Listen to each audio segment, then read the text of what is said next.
ഹുഹ് 4 വർഷത്തെ കാത്തിരിപ്പ് ഒടുവിൽ നമ്മുടെ സ്വന്തം ഫാമിലി മാൻ ശ്രീകാന്ത് തിവാരി വീണ്ടും എത്തിയിരിക്കുകയാണ്. സ്ട്രീമിംഗ് ലോകം ഇത്രയധികം ഇഷ്ടപ്പെട്ട ഈ ഷോയുടെ പുതിയ വിശേഷങ്ങളിലേക്കും പഴയ ഓർമ്മകളിലേക്കും നമുക്കൊരുമിച്ചൊന്ന് പോയി വരാം. റെഡിയല്ലേ? ഈ ഷോയുടെ ആത്മാവ് എന്താണെന്ന് ഒറ്റ ഡയലോഗിൽ അറിയണോ? ഇതാണ് സംഭവം. ഡോണ്ട് ബി എ മിനിമം ഗായ്. അതായത് വെറുമൊരു ശരാശരിക്കാരനായി ഒരു മിനിമം ലൈഫ് ജീവിച്ചു തീർക്കരുത് എന്ന ചിന്ത. ഇതാണ് ശ്രീകാന്ത് തിവാരിയെ ഡ്രൈവ് ചെയ്യുന്നത്. പക്ഷെ ട്വിസ്റ്റ് എന്താന്ന് വെച്ചാൽ ഇത് ജോലിയിൽ മാത്രമല്ല, ഒരച്ഛനായും ഭർത്താവായും മിനിമം ആകാതിരിക്കാൻ അയാൾ നടത്തുന്ന ആ ഓട്ടമാണ് ഈ കഥയുടെ യഥാർത്ഥ ത്രിൽ. അപ്പോ പുതിയ സീസൺ 3യുടെ ആക്ഷനിലേക്ക് ചാടുന്നതിനു മുമ്പ് നമുക്ക് പഴയതൊക്കെ ഒന്ന് പൊടി തട്ടിയെടുക്കണ്ടേ? ശ്രീകാന്ത് തിവാരി ഒരേ സമയം 2 യുദ്ധങ്ങളിലാണ്. ഒന്ന് രാജ്യത്തിനു വേണ്ടി ജോലിസ്ഥലത്ത്, മറ്റൊന്ന് വീട്ടിൽ സ്വന്തം കുടുംബത്തിനു വേണ്ടി. അപ്പോ ആരാണ് ഈ ശ്രീകാന്ത് തിവാരി? സിമ്പിളായി പറഞ്ഞാല് ടാസ്ക്, അതായത് NIAയുടെ ഒരു സീക്രട്ട് വിങ്ങിലെ ഒരു സീനിയർ അനലിസ്റ്റാണ്. പക്ഷേ വീട്ടിലോ ഗവൺമെന്റിൽ എന്തോ ഒരു ഡെസ്ക് ജോലിയുള്ള സാധാരണക്കാരൻ. ഈ ഒരു ഡബിൾ ലൈഫില്ലേ, അതുണ്ടാക്കുന്ന പ്രശ്നങ്ങളാണ് ഈ സീരീസിന്റെ എഞ്ചിൻ. ഓർമ്മയുണ്ടോ ആ സീസൺ 1 മിഷൻ സുൽഫിക്കർ? ടാസ്കിന് ഒരു ടിപ്പ് കിട്ടുന്നു, അവർ മൂസ എന്നൊരു എഞ്ചിനീയറെ പൊക്കുന്നു. പക്ഷേ സംഗതി അതല്ലായിരുന്നു. അവൻ വെറുമൊരു എഞ്ചിനീയറല്ല, ലോകം തിരിയുന്ന അൽക്കാത്തിലായിരുന്നു. മൂസയും സാജിദും ചേർന്ന് ഡൽഹിയിൽ ഒരു നെർവ് ഗ്യാസ് അറ്റാക്കിന് പ്ലാൻ ചെയ്യുന്നു. അവസാനം ശ്രീകാന്ത് എല്ലാം കഴിഞ്ഞു എന്ന് വിചാരിച്ച് നിൽക്കുമ്പോഴാണ് ആ ഞെട്ടിക്കുന്ന ക്ലൈമാക്സ്. അതേ ഫാക്ടറിയിൽ വിഷവാതകം ലീക്കായി 2 ഏജന്റ്സ് മരണത്തോട് മല്ലിടുന്നു. ആ സീൻ ഇപ്പോഴും ഓർക്കുമ്പോൾ ഒരു വിറയലാണ്. അവരുടെ അവസ്ഥ മനസ്സിലാക്കാൻ ഈ ഒരൊറ്റ ഡയലോഗ് മതി. അവർക്ക് ഒരിക്കൽ ജയിച്ചാൽ മതി, പക്ഷെ നമുക്ക് എല്ലാ തവണയും ജയിച്ചേ പറ്റൂ. ഒരൊറ്റ തവണ ശത്രുക്കൾ ജയിച്ചാൽ മതി എല്ലാം തീരാൻ. പക്ഷെ ഇവർക്കോ ഓരോ തവണയും ജയിക്കണം. ആ ഒരു പ്രഷറൊന്ന് ആലോചിച്ചു നോക്കൂ. അങ്ങനെ നമ്മൾ സീസൺ 2ലേക്ക് എത്തുമ്പോൾ കളി കുറച്ചുകൂടി പേഴ്സണലായി, കുറച്ചുകൂടി കോംപ്ലിക്കേറ്റഡായി. കുടുംബം രക്ഷിക്കാൻ ശ്രീകാന്ത് ടാസ്ക് വിട്ട് ഒരു IT കമ്പനിയിൽ മിനിമം ഗായിയായി ജോലിക്ക് കയറി. പക്ഷെ അവിടെ ഇരിക്കപ്പുറതിയില്ലായിരുന്നു. അപ്പോഴാണ് പുതിയ വില്ലന്മാരുടെ എൻട്രി. ISI ഏജന്റും, പിന്നെ ഓർമ്മയില്ലേ രാജി, കരുത്തായ ശ്രീലങ്കൻ പോരാടി. ഇന്ത്യൻ പ്രധാനമന്ത്രിയെ കൊല്ലാനായിരുന്നു അവരുടെ പ്ലാൻ. ഇവിടെയാണ് കളി കാര്യമായത്. ശത്രുക്കൾ ശ്രീകാന്തിന്റെ മകൾ ധൃതിയെ തട്ടിക്കൊണ്ടുപോയി. അവസാനം ജയിച്ചു. പക്ഷെ എന്തു വില കൊടുത്തിട്ട്?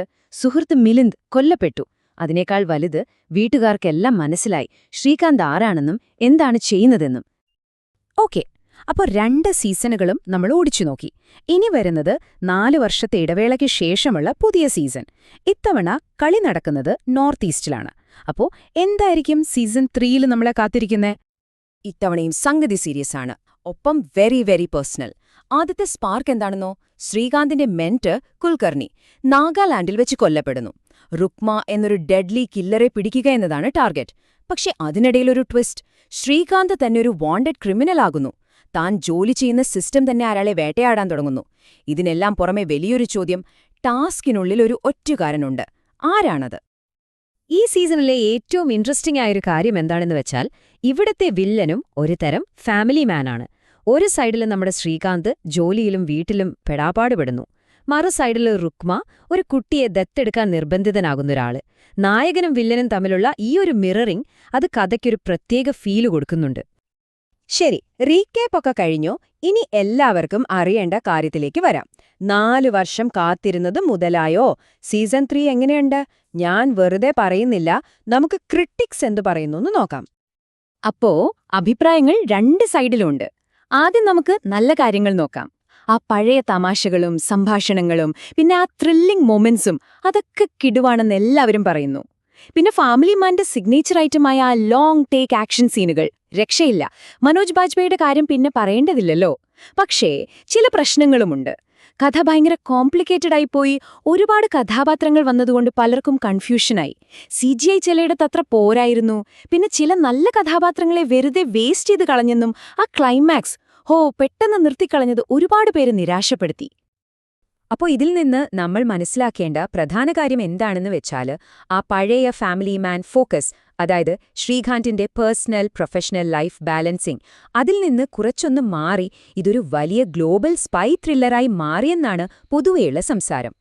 ഇതിന് നമുക്കൊരു റിപ്പോർട്ട് കാർഡ് പോലെ നോക്കിയാലോ? ആക്ഷന് 10ൽ 9 മാർക്ക് കൊടുക്കാം. ആ ലോങ് ടേക്ക് സീനുകളൊക്കെ ഗംഭീരമാണ്. പക്ഷേ കഥയുടെ കാര്യത്തില് മാർക്ക് കുറവാണ്.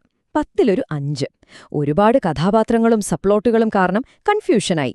ഇനി എൻഡിങ്ങിന്റെ കാര്യം, അതിന് 10-ൽ 3 മാർക്ക് മാത്രം. ആ ക്ലിഫ് ഹാങ്ങർ പലർക്കും ഒട്ടും ഇഷ്ടപ്പെട്ടില്ലെന്ന് തോന്നുന്നു. അപ്പോ ഇത്രയൊക്കെ കേട്ടുകഴിഞ്ഞാൽ അവസാനത്തെ ചോദ്യം, കാണണോ വേണ്ടയോ? അതാണ് നിങ്ങളുടെ മിഷൻ. അപ്പോ ഇതൊരു കിടുക്കൻ പുതിയ ചാപ്റ്ററാണോ, അതോ നമ്മുടെ ഫാമിലി മാൻ ഇത്തവണ ശരിക്കും പെട്ടുപോയോ? നിങ്ങളുടെ മിഷൻ നിങ്ങൾ ഏറ്റെടുക്കാൻ തയ്യാറാണെങ്കിൽ അത് സ്വയം കണ്ടെത്തുകയെന്നതാണ്